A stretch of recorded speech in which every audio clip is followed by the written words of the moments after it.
That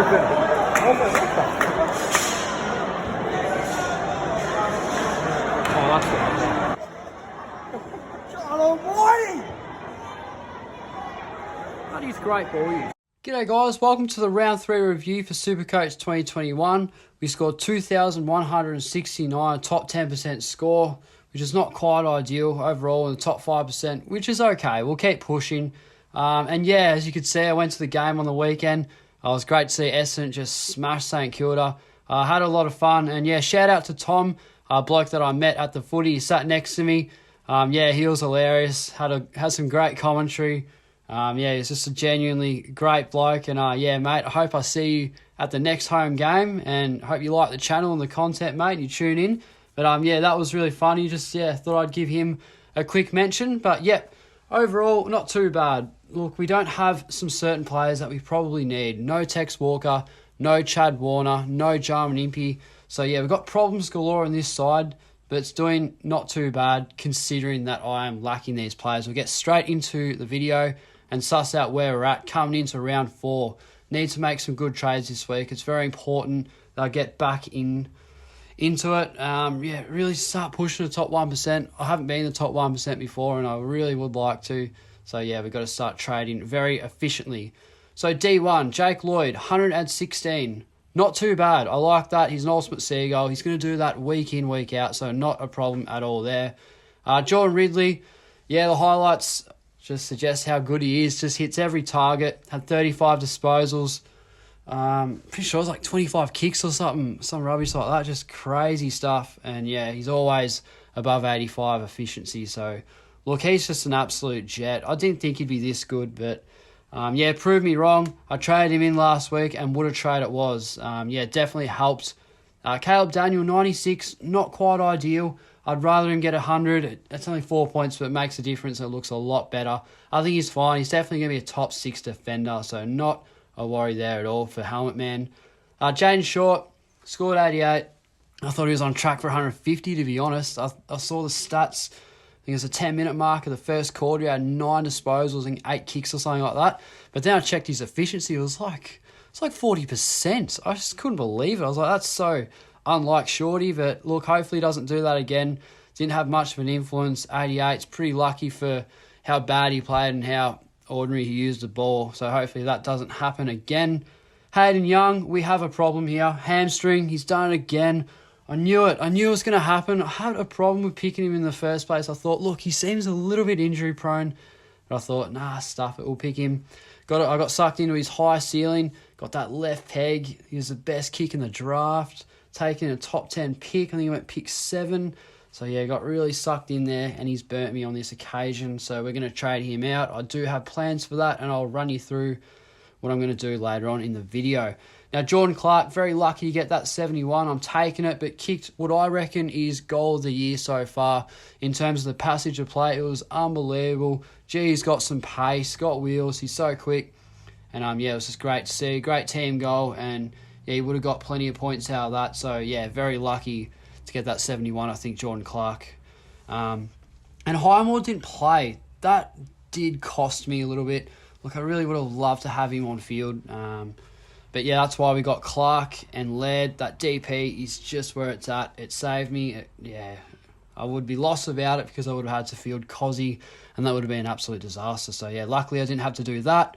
Midfielders, yeah, held their own quite well. Jack Steele shows how good he is. I think he's a Brownlow favourite for this year. He is my prediction. If you're able to score 132 against Essendon when they absolutely spank you, you're doing quite well. I know we don't have any taggers, but yeah, it was just unbelievable watching him dominate like that. And his stoppage work, I was looking at it quite closely, and yeah, it's just second to none. Just reads it so well. He's hard at it. And yeah, he's a very gifted player, Jack Steele. Yeah, one of my favourite players. Piggy Oliver got tagged by De Boer, who fortunately for us did his hamstring, and that is karma for all those burners he's just delivered over the years. He's been the most frustrating player for us in Supercoach, and it's good to see him get payback for that one. So yeah, don't worry, guys. Piggy Oliver won't do that again. 67 is as low as he's going to get. He's got a high ceiling. He's going to respond next week. I promise you that. Zachary Merritt, he's my favourite player. He's just unbelievable. I love him. one of the greatest accumulators I've ever seen. Just inside 50 kicks, flat out, just left, right and centre. Inside ball, outside ball, use it pretty well. Just do his thing. He looks really good. He's got massive quads, massive calves, just really well put together. He's perfect. He's a perfect midfielder. I do worry without Draper in the side. That's going to cost us a little bit. But look, nonetheless, happy with Merritt. And a little bit biased, but I'm very happy I'll have him in the team. Now, Rory Laird, 95, didn't use it as well as he usually does. I don't think that's a problem. Don't worry, he's going to be a top 3 defender, so we can relax there. Errol Goulden didn't get 3 votes this week, but that's okay. Look, he's so cheap for a rookie. 74's, more than ideal. High ownership, so it's not really relevant anymore. He saw just whatever at this point. Tommy Powell, can't ask for much more than that. 49 against a side that absolutely spanked him. And what is the youngster supposed to do? Look, it's about as good as it's going to get. I think his job security is still pretty good considering how bad North Melbourne actually are this year. So don't stress too much here. He will have a good game and he will stand out. Hopefully he starts playing a lot more mid-minutes and Goldie starts whacking it to him and he can show the comp exactly why he was a 35 possession average in the sample. James Jordan, look, that's fine. What am I supposed to do with all these donuts on the bench that I really do have to get on top of? That is what's going to cost me in the rankings at the end of the year. So I might have to double downgrade this week. We'll wait and see. Sam Berry, that's fine. 58, you take that. And Rux, look, I got so lucky here, didn't I? I didn't VC Grundy. I did tweet about it at halftime going, what am I thinking? I should have had a lot more awareness than that. Look, Grundy's coming up virtually not even a ruckman. He's like Oscar McInerney's apprentice. That's Tom Fullarton just dominated him from the get-go, and I was just stressed out at that point. I thought, look, that's going to cost me already in the rankings. So, I VC'd Dunkley, hoping he would just explode against North. He still played really well. Look, scored 132. We're wrapped with that. But just under the circumstances, I thought, look, I need to get back into it.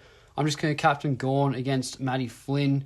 And, he delivered, didn't he? He gave me an extra 2 points, including the captaincy. So, look, I got off very lightly there. That was a mistake on my behalf that I will probably not make again. I'm going to have a little bit more awareness on that occasion, but I was lucky that I just chucked the C on Gawn. So, I think that is fine. And, Grundy's just unbelievable. Love him as a selection.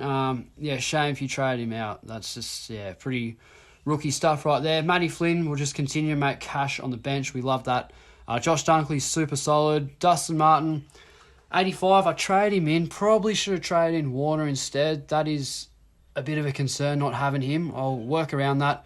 But my problem with doing that was if I trade Warner in instead of Dustin Martin, I would have had like 300 or 400k in the bank, and it just wouldn't have made much sense. I thought, look, it might be a little bit of a waste, but look, I could have done that and then just done a full upgrade this week, but unfortunately I didn't.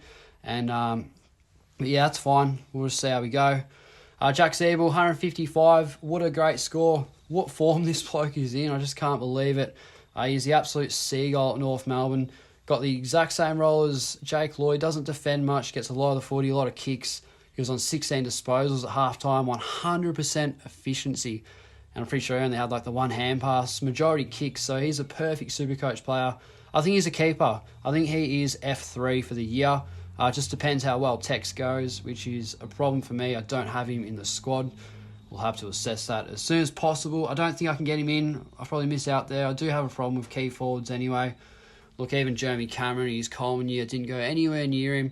But look, the fact that Tex Walker's so cheap, or he was so cheap, 290, I'm pretty sure, and now he's 400k and averaging 130, and he plays North this week. So, I'm worried about that. But look, you miss out. You can't pick everyone. But, hopefully he just pulls out a stinker in the nick of time. Brandon Campbell, 29, not ideal, but I'm expecting him to respond. I do rate him as a player, and I think he's capable and far more than that. So, I'm not too worried about it. He's a high ownership player, so I don't go down too much there. Jimmy Rowe, we got a problem here having to field him every week. I can't do anything about it. I just have to pray that he comes up against North Melbourne this week and just dominates and kicks 3 or 4 goals. I'm hoping that he is a Rising Star nomination for round 4. We'll see how we go. I need to eliminate those forward rookies. That's what's going to cost me. Bergen didn't play, but that's okay because I was able to loophole with Scott, and you're taking a 65 every day of the week, especially from forward rookie. So, yeah, that's the side after round 3. Now, trades for this week. Hayden Young, you're gone, mate. That's just not acceptable. Hamstring for who's really a pod, really. Not me selections, and I just thought, look, he's got a great role. He's gonna dominate this year. It wasn't the case. Unfortunate for the bloke. But what we're going to do is we're going to put Fife back in defence. A loophole, that's fine. I have Highmore plays. I can go back to the loophole with him and Cozzy. That does help. And then we'll flip Scott in the midfield. And we're going to trade in a forward player. And it's going to be Chad Warner. Look, I know he's not 144k anymore. He's gone up. Yeah, it's a problem. Look, I don't like paying a lot more than I need to for a rookie, but the fact of the matter is this bloke's in such high ownership, he just has to come in. I mean, him playing a game where he scores over 80 is just costing me so many points. I can't deal with that, and I think that is, each week it's going to cost me an extra 1 or 2%, let alone just not having him and having to field Brockman or Bergen, who didn't even play. Like, it's a massive problem. At least now I can have him in that forward line and have Jimmy Rowe at F6, and then I can loophole him and Brockman, and that just, it makes it a lot easier. What I will do, though, if neither Highmore and Cozzy is playing this week, look, they're both under the pump, let's just be honest. What I will do there is try trading Heath Chapman. I'll do a rookie review video very soon, and I'll get into that one. And, we got nearly 100k in the bank, which is, pretty flexible. We might be able to do an upgrade next week, but look, we'll wait and see. That's the side coming into round 4. I'm pretty happy with it. It's not the best, but look, I think there's plenty to learn from, and we can quite easily make a comeback. We'll see how we go. But good luck this week, guys. Stay tuned for the rookie review video. That'll be up very shortly. And look, I'll see you guys in the next video.